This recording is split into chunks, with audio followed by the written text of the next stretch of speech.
All right, let's dive into something that's a huge deal in the nonprofit world. How do we actually prove that a social program is, well, working?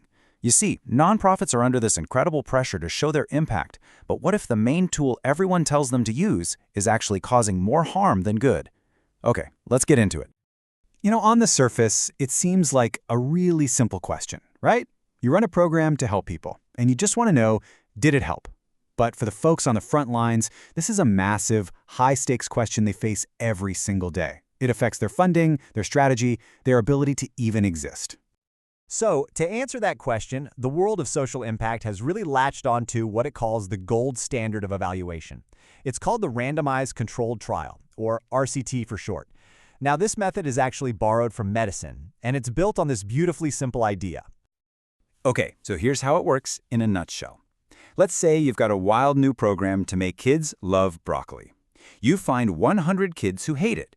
You randomly put 50 of them in your program. That's your treatment group. The other 50, they get nothing. They're the control group. Now, if your group suddenly starts asking for broccoli smoothies while the control group is still feeding it to the dog, boom, you've got some powerful evidence.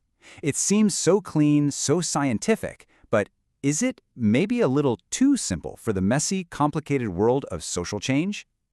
And that's really the heart of what we're talking about today.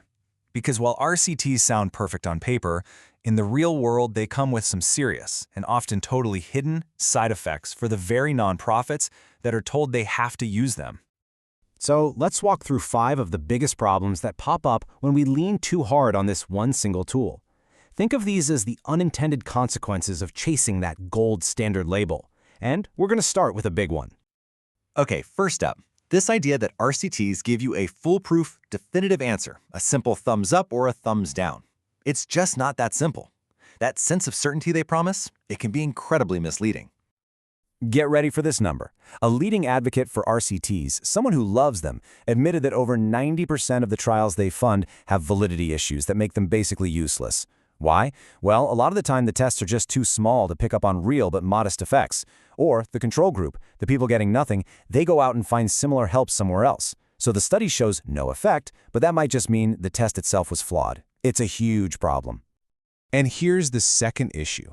RCTs are designed to evaluate programs, but they often do it at a massive cost to the organizations that run them. A great program doesn't just spring up out of nowhere. It needs a healthy, strong, functioning organization to make it happen.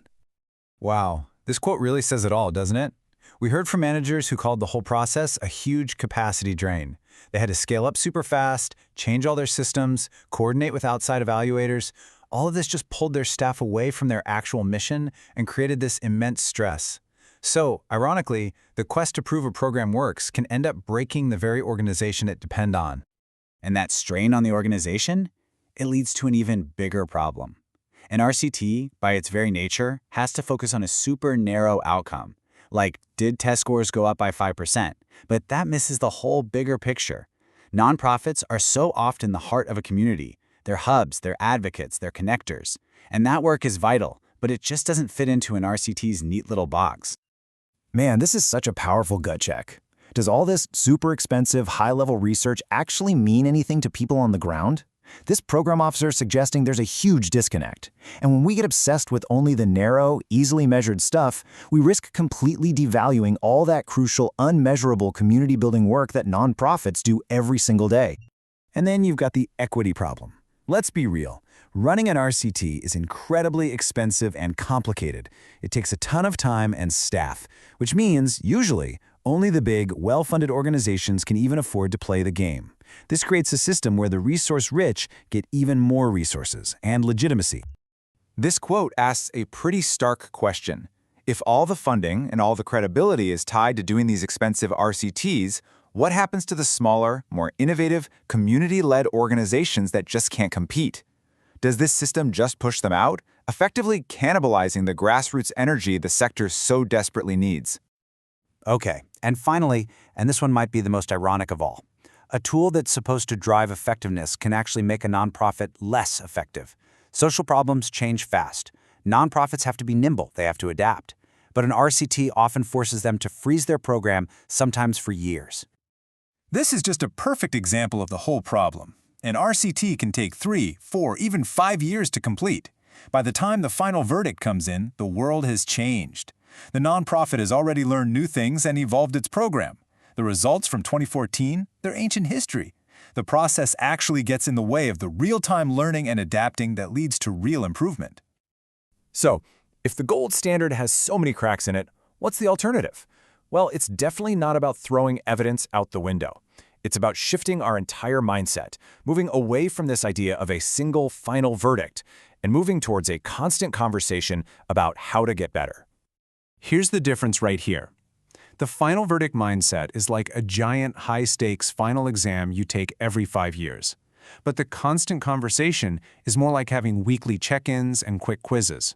It's about asking, how can we improve right now using quicker, cheaper methods that give you feedback you can actually use, not just a report card from half a decade ago. So this new approach is really guided by 3 big principles. First, tailor the method. Instead of a massive RCT, maybe the right fit evidence for you is just doing deep interviews with 20 people, or a simple before and after survey. Second, center the people you're actually serving. This means evaluating with them, not on them. Train community members as researchers, hold regular feedback sessions. And third, focus on rapid learning. Use small, fast tests to experiment and adapt every few months, not every few years. Because at the end of the day, the goal of evaluation shouldn't be to judge, it should be to help. The goal should be to build organizations that are stronger, smarter, and more connected to the people they serve. And let's be crystal clear about this. This is not, and I repeat, not an argument against using data or being rigorous. Evidence is absolutely crucial. The key is that we have to expand our definition of what good evidence even is. It's about matching the right tool to the right question for the right organization at the right time. Because the best evidence isn't necessarily what gets published in some academic journal. The best evidence is what fuels a constant cycle of learning. It's the information that empowers nonprofits to adapt, to innovate, and to truly deeply serve their communities. So I'll just leave you with that question to think about. What if we started treating evaluation not as this terrifying final exam, but as an essential tool for an ongoing journey of discovery?